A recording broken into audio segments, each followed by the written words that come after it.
कभी ध्यान दिया है कि किसी प्रोफेशनल सिंगर की आवाज में एक अलग ही कशिश होती है, एक गहराई, एक गूंज जो दिल को छू जाती है। असल में ये वाइब्राटो का जादू है और आज हम इसी के राज से पर्दा उठाने वाले हैं। तो चलिए शुरू करते हैं।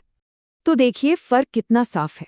बिना वाइब्राटो के आवाज थोड़ी फ्लैट या एक जैसी लग सकती है, लेकिन कंट्रोल वाइब्राटो के साथ उसी आवाज में गहराई, इमोशन और एक मैच्योरिटी आ जाती है। ये सिर्फ एक छोटा मोटा फर्क नहीं है, ये तो गाने को एक अलग ही लेवल पर पहुंचा देता है। तो टेक्निकल टर्म्स में आखिर ये वाइब्राटो है क्या? यूं समझे, ये आवाज में एक नेचुरल हल्की सी लहर है जो तब पैदा होती है जब किसी सुर को देर तक होल्ड किया जाता है। और यही वो चीज है जो आवाज को स्मूथ, रिच और प्रोफेशनल बनाती है। ये कोई ट्रिक नहीं है, ये आवाज का एक नेचुरल गुण है। अच्छा, तो अब सवाल ये है कि अगर ये इतना नेचुरल है तो फिर ये आता कहाँ से है? क्या इसे सीख सकते हैं या ये बस कुछ लकी लोगों को ही मिलता है? इसका जवाब ना उतना सीधा नहीं है जितना लगता है। और पता है, यहीं पर सबसे बड़ी गलती होती है। लोग आर्टिफिशियल यानी बनावटी वाइब्रेटो बनाने की कोशिश करते हैं, जबकि सच तो ये है कि नेचुरल वाइब्रेटो को उभरने दिया जाता है।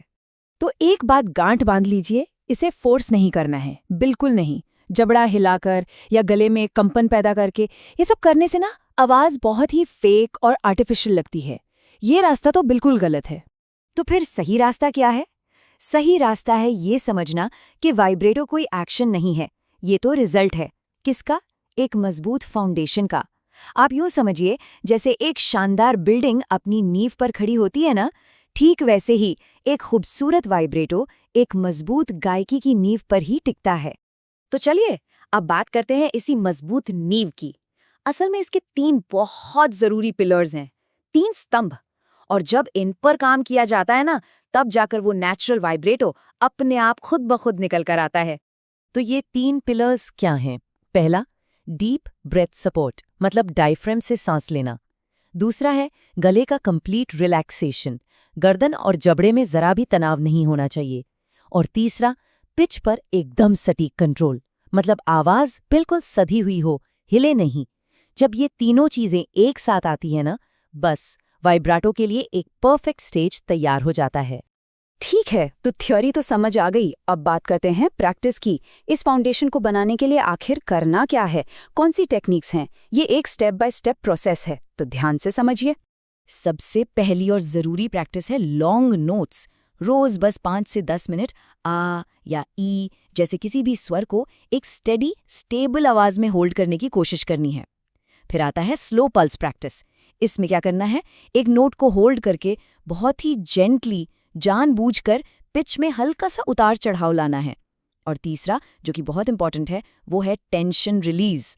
इसके लिए लिप ट्रिल्स, मतलब वो ब्रर वाली आवाज, और सायरन एक्सरसाइजेज, ये गले, जबड़े और जबान के सारे तनाव को रिलैक्स करने के लिए कमाल की चीजें हैं। और ये जो स्लो पल्स प्रैक्टिस है ना, उसके लिए एक प्रो टिप है। एक मेट्रोनोम को 60 बीपीएम पर सेट करें और हर बीट पर करीब 4 से 5 जेंटल पल्सेस बनाने की कोशिश करें। इससे क्या होगा? इससे रिदम और कंट्रोल दोनों एक साथ डेवलप होंगे। अच्छा, तो एक परफेक्ट वाइब्रेटो की पहचान क्या है? अगर साइंस की भाषा में बात करें तो एक अच्छा नेचुरल साउंडिंग वाइब्रेटो 1 सेकंड में करीब 5 से 7 बार ऑसिलेट करता है, मतलब ऊपर नीचे होता है। अगर इससे ज्यादा तेज हो तो लगता है जैसे आवाज कांप रही है, और अगर बहुत धीमा हो तो आवाज अनस्टेबल लगती है। सही प्रैक्टिस से ये परफेक्ट स्पीड अपने आप आ जाती है। तो अब हम आते हैं सबसे जरूरी बात पर। निचोड़ ये है कि वाइब्राटो बनाया नहीं जाता, वो आता है। ये पेशेंस और सही डायरेक्शन में की गई प्रैक्टिस का इनाम है। तो आज की सबसे बड़ी सीख क्या है? यही कि वाइब्राटो को फोर्स मत करो, फाउंडेशन स्ट्रॉन्ग करो। सारा ध्यान उस नींव को मजबूत करने में लगाइए। वाइब्राटो तो उसका बाय प्रोडक्ट है, वो खुद ब खुद आएगा। एक बात हमेशा याद रखनी है, इसका कोई शॉर्टकट नहीं है। एक मजबूत सिंगिंग फाउंडेशन से ही ये नेचुरल विब्रेटो निकलकर आता है। सांस पर कंट्रोल, रिलैक्स गला और स्टेबल पिच, बस यही है इसका असली राज। तो आखिर में एक सवाल खुद से पूछने वाला है, क्या गायकी की नींव, वो फाउंडेशन, मजबूत है? ये सवाल हमें सोचने पर मजबूर करता है कि क्या हम उन बुनियादी चीज़ों पर काम कर रहे हैं जो एक बेहतरीन आवाज़ बनाती हैं।